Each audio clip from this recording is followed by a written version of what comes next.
마가복음 이제 뒷부분에 가면은 예수님하고 유대인들이 이제 충돌을 하잖아요.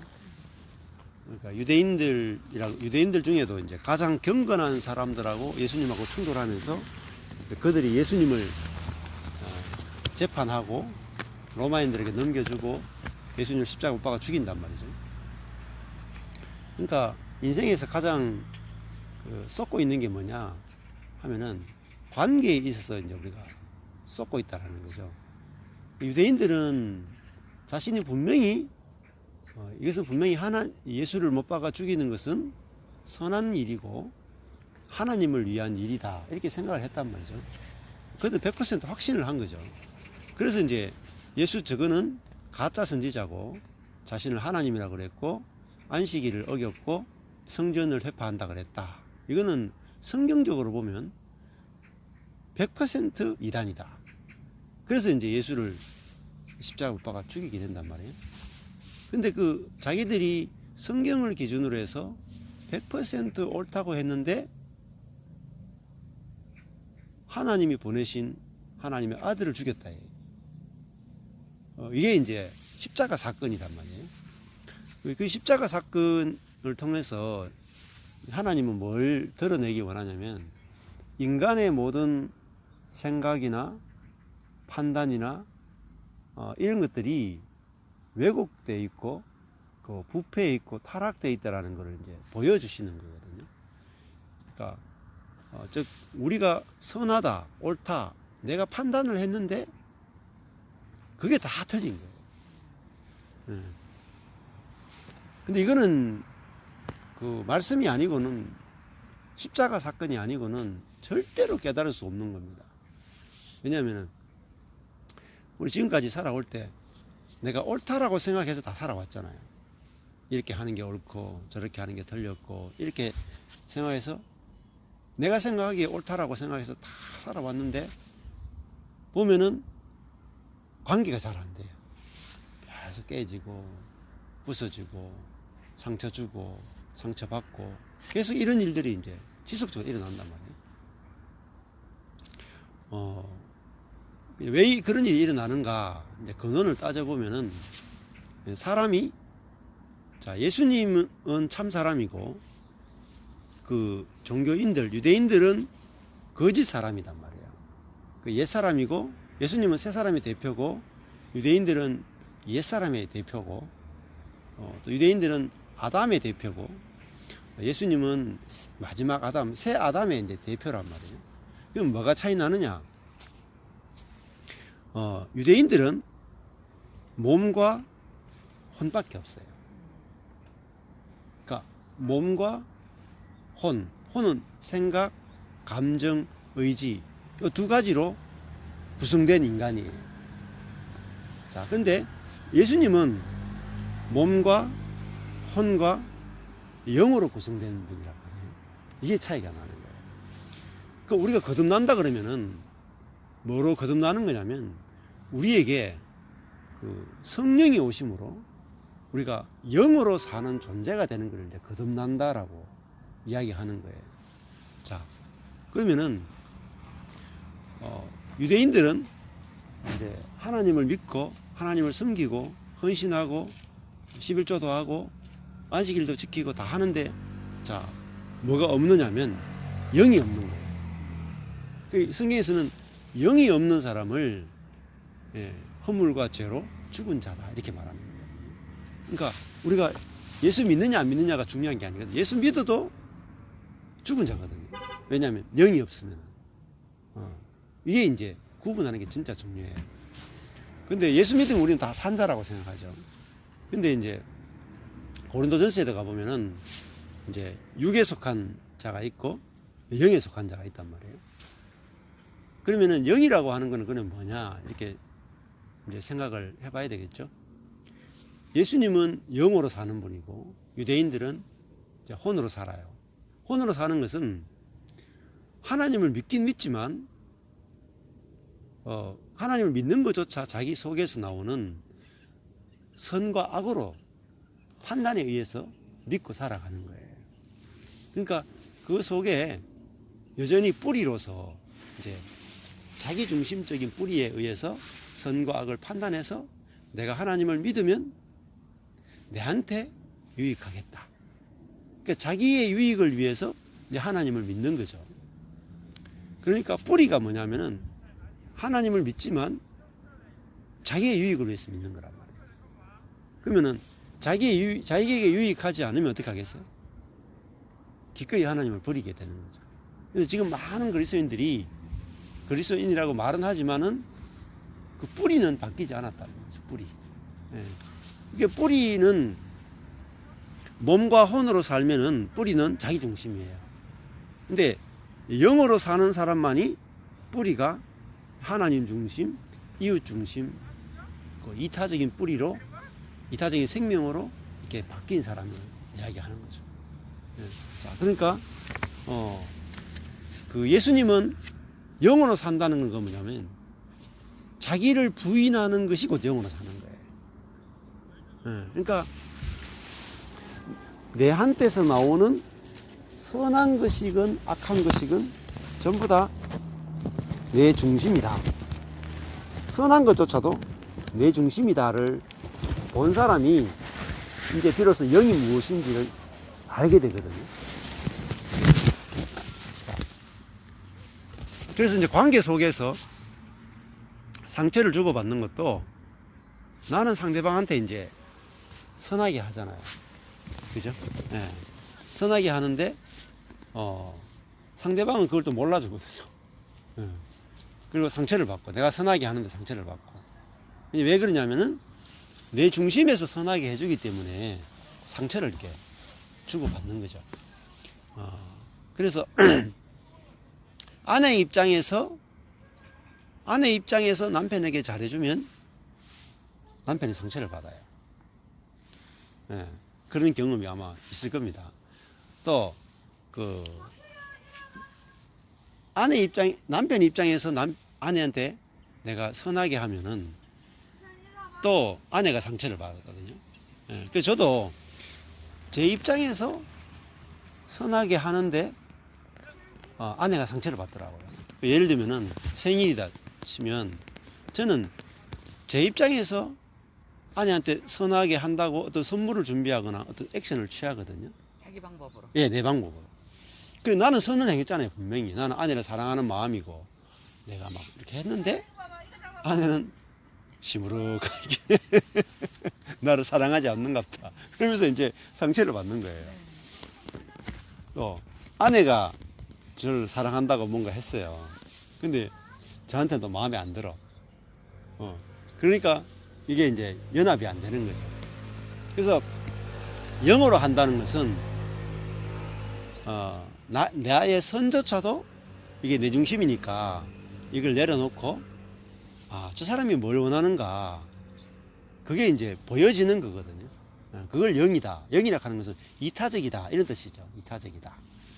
근데 그걸 노력하는 게 아니라 먼저는 내가 얼마나 내 중심성의 뿌리에 의해서 살아갈 수밖에 없는 그런 존재인가를 먼저 이렇게 보는 거죠.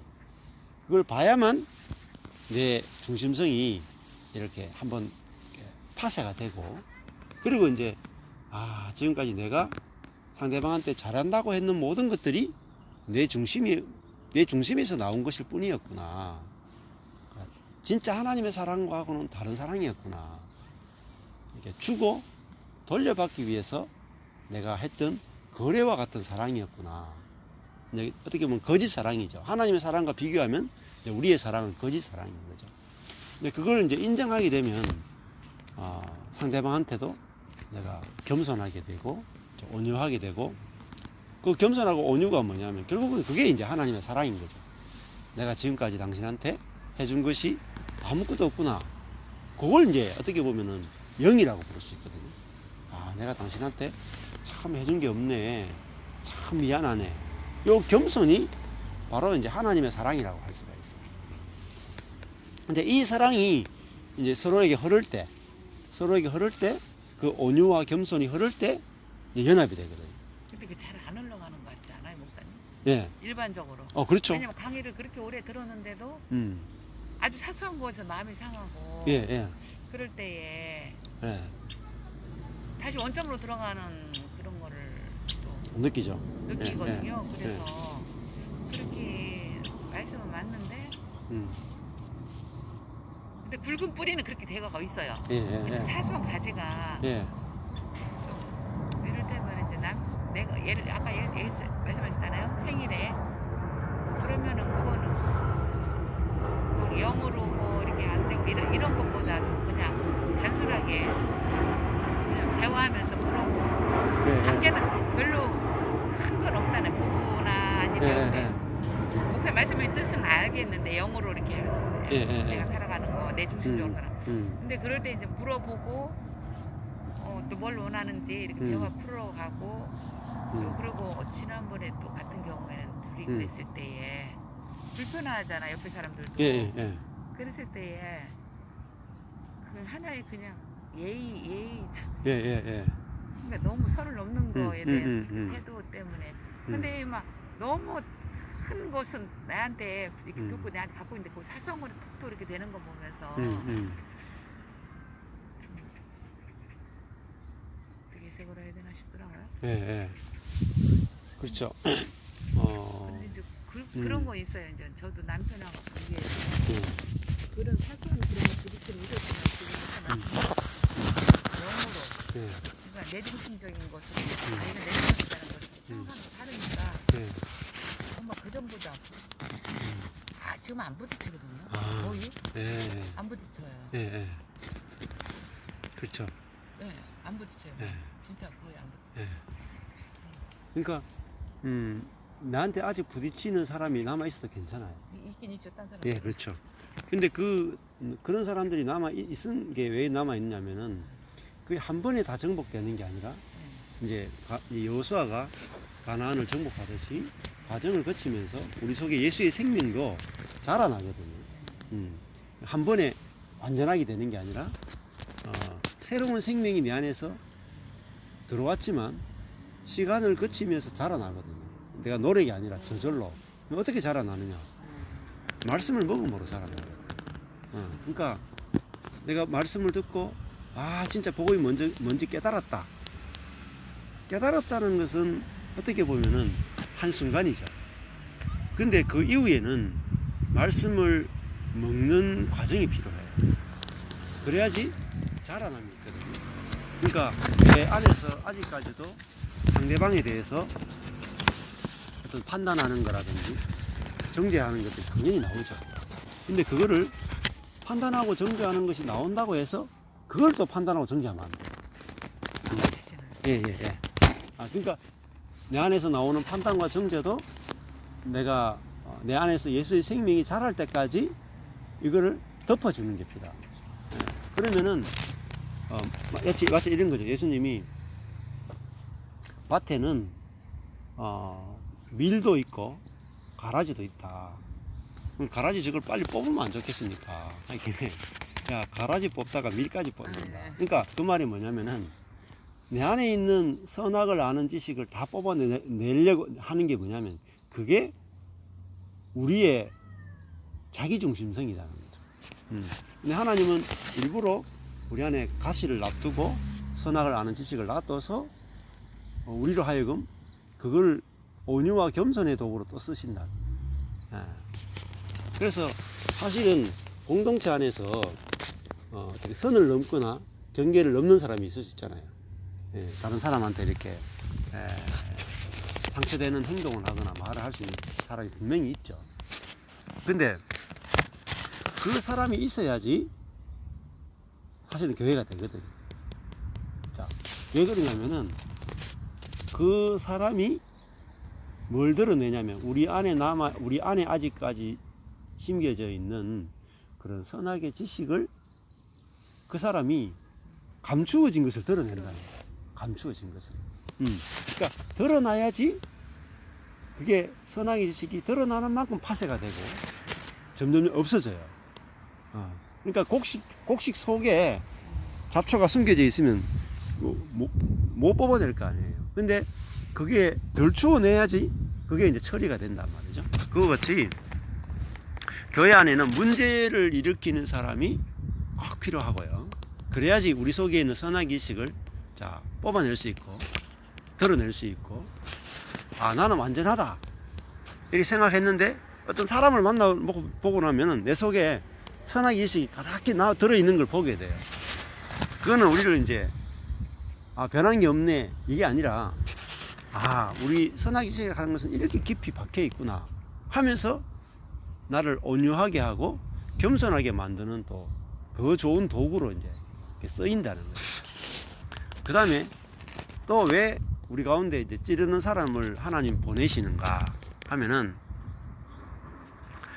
그 찌르는 사람이 있어야 내 속에서 선악의 지식이 아니라, 판단하고 정죄하는 것이 아니라 생명이 나오고 있는지, 내 안에서 그런 것들이 나올 만큼 내 안에 생명이 자랐는지 안 자랐는지를 이렇게 볼 수 있는 그거 이제 도구로 그 나를 찌르는 원수나 또 그런 사람들이 내 주변에 있다라는 거죠.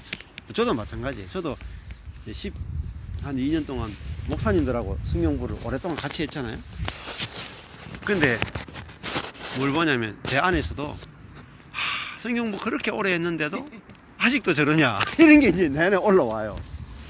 그러니까 왜 그러면 그분들이 변하지 않도록 남겨두셨느냐, 그분이 문제 있기 때문이 아니라 내 안에 복음을 전하면서도 변화를 요구하고 선악을 판단하고 하는 그런 내 안에 내중짐승이 그 깊은 뿌리를 더 보게 하시는 거죠. 그러면서 나로 하여금 또 겸손하게 만들고 또 온유하게 만들고, 이렇게 이제 그 하나님이 우리에게 어떤 사람을 보내시거나 어떤 환경을 보내시죠. 두 가지를 보내신단 말이죠. 사람을 보내고 어려운 내가 원치 않는 환경, 두 가지를 보내셔가지고, 그걸 이제 다른 말로 하면은 성령의 안배라고 하거든요. 성령의 안배. 그것이 없이 내 안에 있는 사람한테는 그 사람이 나한테 선하냐 악하냐 판단하는 게 나오고, 환경이 오면은 이게 내한테 좋은 환경이냐 나쁜 환경이냐 판단하는 게 이제 나오잖아요. 근데 어려운 환경이나 나를 괴롭히는 사람이 안 나타나면은 이렇게 생각하죠. 내가 다 됐구나. 그렇죠. 내가 그리스도의 생명으로 완전히 성숙했구나. 이렇게 생각을 하고 더 이상 그리스도의 생명이 성숙을 안 해요. 내 안에. 근데 내 안에 그런 사람을 통해서 하나님이 내 안에 남아있는 자아를 더 드러내고 더 파쇄시키는 거죠. 그러면서 또 공동체 안에 아주 어려운 환경이 오는데도 찬양이 나오고 감사가 나오는 사람이 있으면, 야 저게 바로 예수의 생명이구나. 이제 간증도 하고 도전도 받겠죠.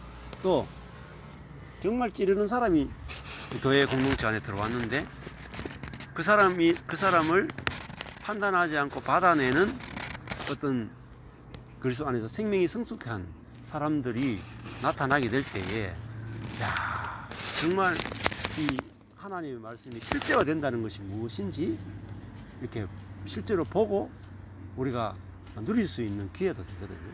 근데 다 성품이 좋아요. 다 별로 손댈 게 없는 성품이 좋은 사람끼리 다 모였어요. 그러면은 꼭 좋은 것 같지만 그는 또 우리가 육신적으로 살아도 돼요. 그 정도 성격이 좋은 사람끼리 만나면은 그렇잖아요. 성격이 좋은 사람 만나면은 뭐 별로 부딪히는 것도 없고 그냥 술술술 그냥 내 육신으로 살아도 되거든요. 성령으로 살아지 않아도 되고 육신으로 살아도 되기 때문에, 또 그것이 꼭 좋은 거냐 그렇진 않거든요. 그래서 교회 안에는 생명으로 살아가는 사람도 있고 생명이 성숙한 사람도 있고 아직까지 생명을 맛보지 못한 사람도 있고 생명이 어린 사람도 있고, 마치 이제 갓난 아이부터 성숙한 노인까지 다양한 사람이 있어야지 그게 이제 우리한테 좋은 것이다. 그래서 그런 걸 통해서 말씀을 어떻게 보면 그런 게 사건이나 사람들이 있어야지 말씀이 내 안에 더 이렇게 세밀하게 들려오거든요. 그런 사건이 없으면은 말씀이 내 안에 이렇게 세밀하게 안 들려요. 그냥 아유 뭐 그래 목사님이 말씀했던 이야기 또 하시네.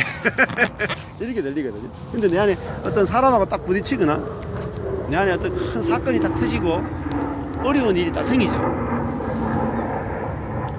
돈이 없거나 건강에 문제가 생기거나 갈등이 생기면 지금까지 들었던 그 말씀이 내게 정말 깊이 들어오면서 그게 이제 실제화되는 그런 사건으로 이제 내한테 말씀이 지금까지 내가 들었던 말씀이 이런 뜻이었구나 이렇게 이제 깊이 경험되는 시간들이 생깁니다. 그래서 이제 그거는 계속 말씀 들으면서 부딪혀보고 사람과 부딪히기도 해보고 환경과 부딪혀보면서 이제 성숙해 가는 과정이라고 보습니다. 그래 저도 홍성이 무슨 전화 왔는데요? 그래요?